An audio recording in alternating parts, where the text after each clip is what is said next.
So today's report is another one of diphenhydramine, this time at a dose of 750 milligrams, so finally a 700 club report.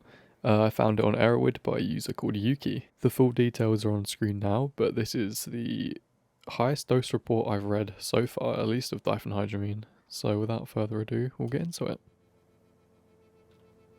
I cannot stress enough that diphenhydramine should be treated with the utmost respect. It's not something to be played with. Experiences are almost always extremely frightening. Although it has almost been a month since this experiment took place, I still feel worried that I've done permanent damage to my heart and still experience the occasional paranoia-inducing hallucination in the corners of my vision. I have had a previous experience with diphenhydramine once before, but did not get many effects. This was a pretty dark period in my life and was feeling stupidly reckless. Again, please don't do what I did. 0 minutes. I swallowed the tablets on an empty stomach with water in small multiples. All 750 milligrams was consumed within a minute or two. I then got comfortable at the computer, putting on YouTube and some relaxing background music. In my previous experience of this substance, I'd have found that music seems to become more dynamic and had therefore made a playlist for my next experience. 15 minutes. The first effects began to manifest. The first noted one being a slight loss of coordination, felt by an apparent increase in gravity, which would slowly increase to quite a considerable level over the next hour. I would compare it to having a bucket attached to each limb, which slowly filled with water. 25 minutes. The first visual effects were now beginning to show. Again, as with previous experiences of this substance, the first noted visual effect was a faint, colourful pattern that seemed to float just above the surfaces in my room. Very similar to how a thin layer of oil looks floating on top of water, and could also be interacted with in a similar fashion. For example, running fingers over the surface of the desk would cause an apparent slipstream to form, and the patterns to swirl inwards and away again. Along with this, I also began to feel just a hint of unease that this experience might just be a bit more intense than I'd bargained on, but I told myself to not get worried and try to relax. I moved to my bed after turning off computer monitors and dimming the lights. I would be stuck to my bed for the remainder of the experience. 30 minutes. Within the time frame of about 5 minutes, the feelings of unease and anxiety grew to a crazily high level. I had never felt more anxious before. My heart felt like it was swollen and beating erratically, and at this point I had become aware that my breathing was now entirely manual, and my lungs would not fill and unfill without conscious effort. At this point, I noticed trails of ants crawling over the walls. The insects seemed to be moving around the edges of shadows or darker colours, as if to outline them more boldly. This is another common visual effect I had found with this substance. Nests of these entities seemed to have manifested in the now very dark corners of the room.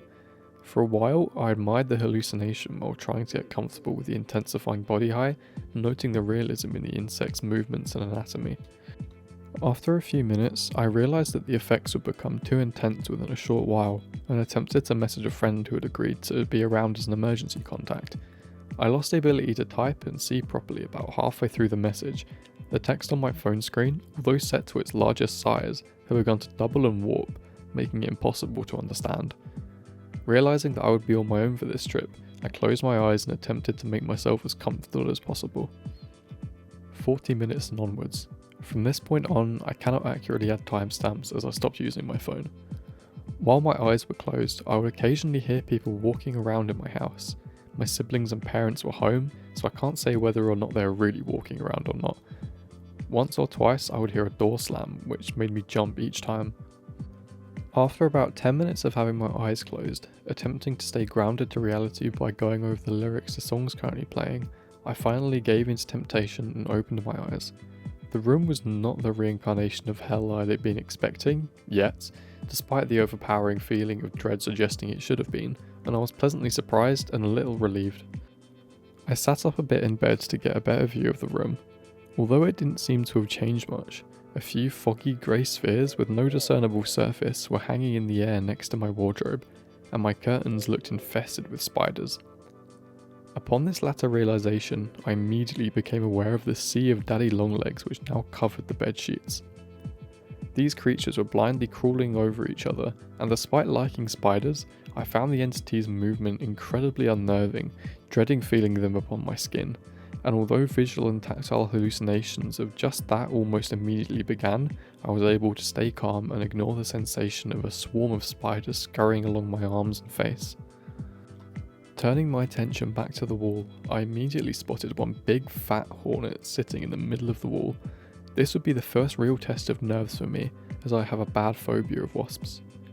Although the insect buzzed angrily a couple of times, I was able to quell the initial instinctive reaction to set a new land speed record, and instead opted to stare out the hallucination, telling myself that it simply was not real. One blink, and the wasp had multiplied into 10, then 100. Next thing I knew, my entire wall had changed into wasps, all buzzing aggressively.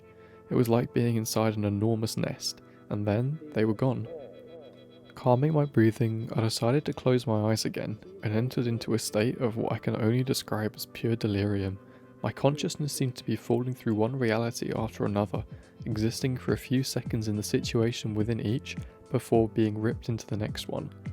These visions of alternate realities seem to be a mixture of previous experiences and memories I have, and unknown ones which utilize various relations as its characters. One of these visions seemed to be recurring. I could see myself sitting cross-legged on the bare floorboards of a room with no doors or windows, with peeling wallpaper and a dense darkness which seemed to occupy the corners of the room. My replica had no eyes, merely empty sockets. I would sit in silence for a few seconds in the middle of the room, and apparently in deep thoughts, before dispatching in various ways, none of which I feel comfortable recording here. Upon reopening my eyes, I found my room to be in a state of horror which I find difficult to put into words. As terrifying as the visual hallucinations were, nothing was quite as horrible as the ominous presence that seemed to fill the room. It felt as if some fluid entity were occupying all the spaces I could not see, generating unspeakable horrors which would be crawling out any second later. Giant spiders were crawling over everything. The ones on the ground were thick and hairy, and those on the walls and ceiling had legs insanely proportioned to their size, so that chains of legs hung from the light shade and shelves. The only pleasant hallucination I experienced was watching Team Fortress 2 and Overwatch gameplay on my wall and unpowered monitor. From this point onwards, I have no reliable memories other than waiting for the worst of the body high and restlessness to wear off before eventually falling asleep.